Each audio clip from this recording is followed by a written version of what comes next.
राहा भूटान और अरुणाचल प्रदेश नि गाहायाव आलादा हादर दानाय बुरलुंबुथुरनि खोलाहा ट्राइबेल कलकाता डिस्ट्रिक्ट काउन्सिल दानाय कार्बि आंलंनि बर'फोरखौ भारत संबिजितनि नटिस बिलाइयाव दिखांनाय आरो हारिनि गुबुन गुबुन जेंनाफोरनि सायाव गासै अनबत्यै दाबि सुफुंनायनि मोनसे सुबुं जांख्रिखांनाय खालामगासिनो दं। बर' आरो गुबुन गुबुन ट्राइबेल माहारिनि थाखाय आलादा महरै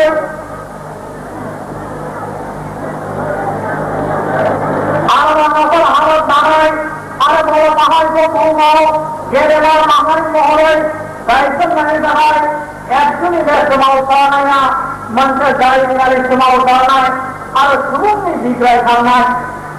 मानोना बिब्दि सोमावसारनाया बर' माहारिनि गेजेराव आरो आसामनि जारिमिनाव जाफेराखैमोन। एकजुनि सोमावसारनाया जारिमिनाव रोखा रोखा खालामसिगोन। आलादा हादर नङाब्ला आसाम सरकार आरो शासननि सिङाव बर'फोरनि समस्याया समाधान जानाया असम्भब।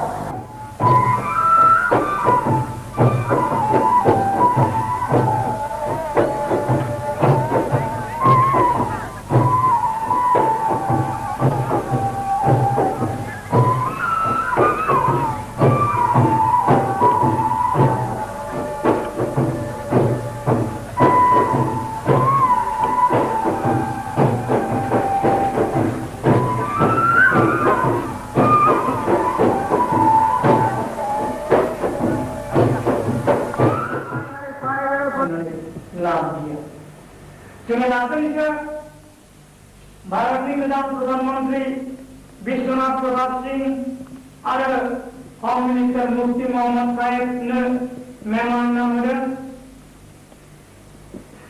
आरो बे मेमोरेंडमनि सायावनो जोंनि रायज्लायनाया सोलिगासिनो दं। जोंनाव गोबां गामि होदों रायजोनिफ्राय आरम्भ खालामनानै आरो कार्बि आंलंनि बर'फोरखौ सिक्सिडुलाव सोनाय बेफोर मेमोरेंडमाव गासिबो होदों। नैबे दाख्लै 10 तारिखआव जोङो प्राइम मिनिस्टार प्रधानमंत्री विश्वनाथ प्रताप सिंहनो मेमोरेंडम होनाय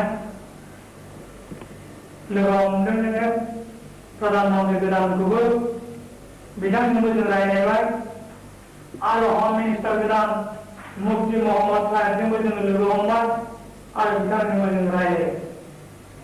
आरो दाख्लै जोङो डेपुटी प्राइम मिनिस्टार डेभिडजोंबो लोगो हमनानै रायज्लायदों आरो union minister welfare minister Ram Vilas पासवानजोंबो लोगो हमनानै रायज्लायदों। दा बे रायज्लायनायफोरनि गेजेराव जों नुनो मोनदों सेन्ट्रेल गभर्नमेन्टआ दासिमबो रायजो बिनायनि बाथ्राखौ गनायनायाव गैया, खिन्थु माबा माबि होनो होननानै बुङो। खिन्थु जोङो बुंदों आसामाव बे असमियाफोरनि दबथायनायाव पुलिसनि अत्याचाराव खुनु मोनसे जौगाखांनाय जानो हाया, बर'नि निरापत्ता जानो हाया। बेखायनो जोङो आलादा रायजो मोनब्लाल' थांनानै थानो हागोन आरो जौगाखांनो हागोन आरो पुलिसनि अत्याचारनिफ्राय बारग'नो हागोन होननानै जोङो खेबले खेबले बुंबाय थादों। अदेबानि दानि सेन्ट्रेल काउन्सिल रिप्रेजेन्टेटिभ रामविलास पासवाना बुजिनो मोनदों बिथाङा जोंनि लेन्ड प्रब्लेम, हानि प्रब्लेम, साख्रि बाख्रिनि समस्या बा जोंनि जौगाखांनाय बा पुलिसनि अत्याचार बेफोरनि सोमोन्दै बिथाङा बुजिनो हादों होननानै जों सानदों। दा जानाय हक जों दा गुरुत्व होनांगौ बाथ्राया जाहैबाय जे सोमावसारनायखौ जोङो जौगार खालामनो हायाब्ला जोङो रायजोखौ गोरलैयै मोननायाव गैया।